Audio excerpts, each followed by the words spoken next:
ఇప్పుడు స్ట్రైట్గా పాయింట్కి వస్తాను.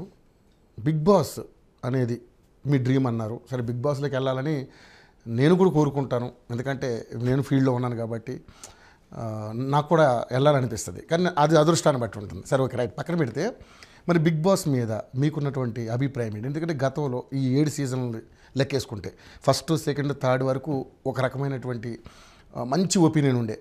ఫోర్త్ నుంచి కొంచెం దాని మీద అందరికీ కొంతమందికి అంటే ఫ్రాంక్గా చెప్తున్నాను, ఎందుకంటే మనకు వచ్చిన మెసేజ్లో కొంతమందికి అసహ్యం వేసింది, కొంతమంది ఇరిటేట్ ఫీల్ అయ్యారు, కొంతమంది ఎంటర్టైన్మెంట్ ఏదో ఒకటి అని చూశారు.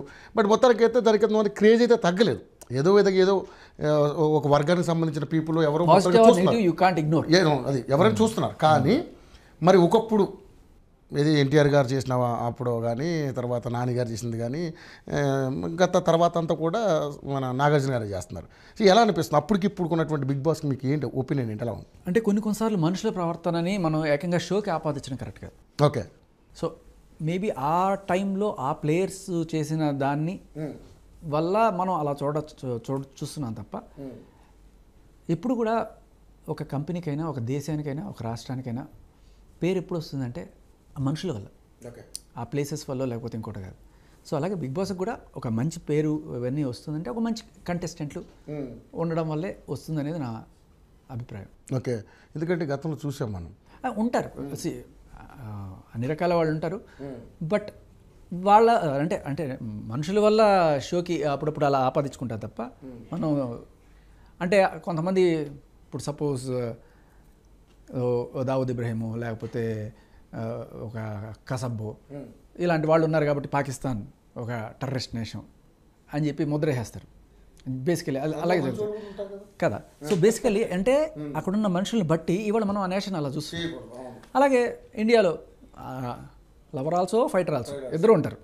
సో అంటే మనుషుల్ని బట్టి మనం ఒక ముద్ర అనేది వేసేయకూడదు అనేది పాయింట్.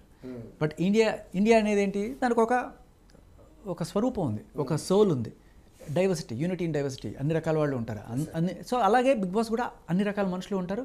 సో మనం ఆ కోణంలోనే చూడాలి తప్ప ఒక స్వేచ్ఛ అందరికీ ఇవ్వడం జరుగుతుంది. దాన్ని కొంతమంది మిస్యూజ్ చేస్తారు, కొంతమంది కరెక్ట్గా యూజ్ చేసుకుంటారు. సో కరెక్ట్గా యూజ్ చేసిన వాళ్ళు విన్నర్స్ అవుతారు, హార్ట్ విన్నర్స్ అవుతారు, బిగ్ బాస్ విన్నర్స్ అవుతారు. ఓకే, ముఖ్యంగా చూసుకుంటే ఈ బిగ్ బాస్లో వెళ్ళే ఎవరైతే అమ్మాయిలు ఉన్నారో వాళ్ళని ముందుగానే కమిట్మెంట్లు అడగడం, అయ్యో సార్ మీరు రకరకాలు వస్తున్నాయి సార్. అస్సలు అంటే నేను ఇప్పటిదాకా చూసిన బిగ్ బాస్ వాళ్ళ ట్రీట్మెంట్ అవన్నీ కూడా ఇవన్నీ కథలు సార్. ఇప్పుడు మీరు ఏదైతే అన్నారో కథలేనంటారా?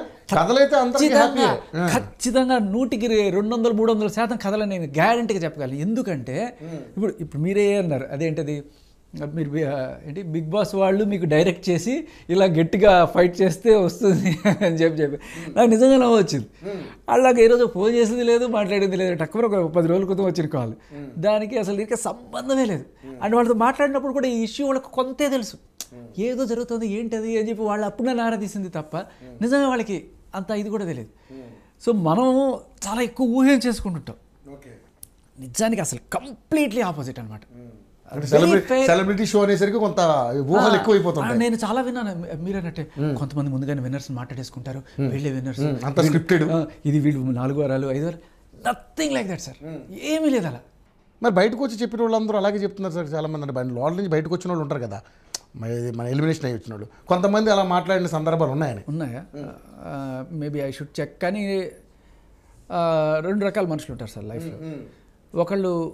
ఒకళ్ళ ఫెయిల్యూర్కి నా ఫెయిల్యూర్ అయ్యింది అనుకోండి, దానికి నేనే రెస్పాన్సిబిలిటీ తీసుకోవడం, నా సక్సెస్కి నేనే రెస్పాన్సిబిలిటీ తీసుకోవడం. కొంతమంది వాళ్ళ సక్సెస్ని సపోర్టర్స్కి, లేకపోతే ఫ్యామిలీ మెంబర్స్కి, వైఫ్కి ఇలా అంకితం చేసేవాళ్ళు ఉంటారు. కానీ నేను సక్సెస్ అయితే నాది, నేను ఫెయిల్ అయితే అది నీది తోసేడే వాళ్ళు ఉంటారు కదా. సో ఎందుకురా నువ్వు ఫెయిల్ అయ్యావు అంటే నా తప్పు కాదు, బిగ్ బాస్ తప్పు, అది కరెక్ట్ కాదు. ఓకే, సో సరే, కమిట్మెంట్స్ లేవంటున్నారు, ఓకే, మీ ఒపీనియన్ అది. ఇప్పుడు రికమెండేషన్స్ ఏమైనా ఉంటాయా సార్? మీకు నమ్మరు, అందరికీ ఉంటుంది. మీరు అలా నాకు వెళ్ళాలని, నాకు తెలిసిన వాళ్ళు సార్ నాకు వెళ్ళాలని సార్ ఎవరికైనా చెప్పండి సార్ అని 2 ఏళ్ల క్రితమే, అంటే క్లోజ్ కాంటాక్ట్స్లో అడగండి సార్ అని. మరి పెద్ద కాంటాక్ట్సే, మళ్ళీ వాళ్ళ తలుచుకుంటే కాంది లేదా అనుకునే రేంజ్ కాంటాక్ట్స్.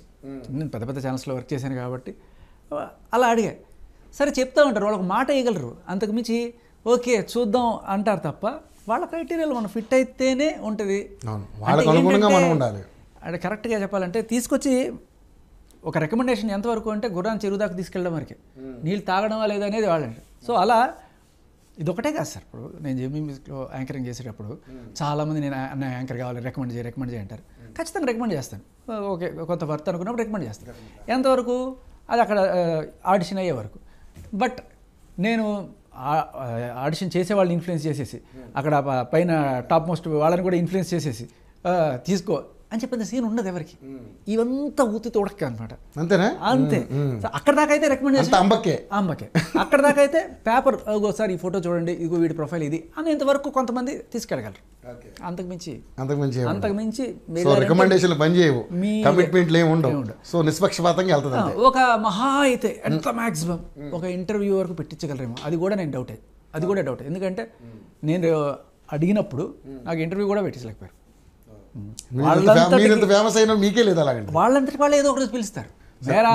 ఈ షోలో శేఖర్ భాష కావాలనుకుంటే డెఫినెట్లీ వస్తుంది. అంతే, మన మేరా నంబర్ ఆయగానే మనం వెయిట్ చేయాలి తప్ప, మనం దేవుణ్ణి మనం ఏం కావాలో కోరుకోవాలి తప్ప ఇలా ఇవ్వమని డిమాండ్ చేయకూడదు.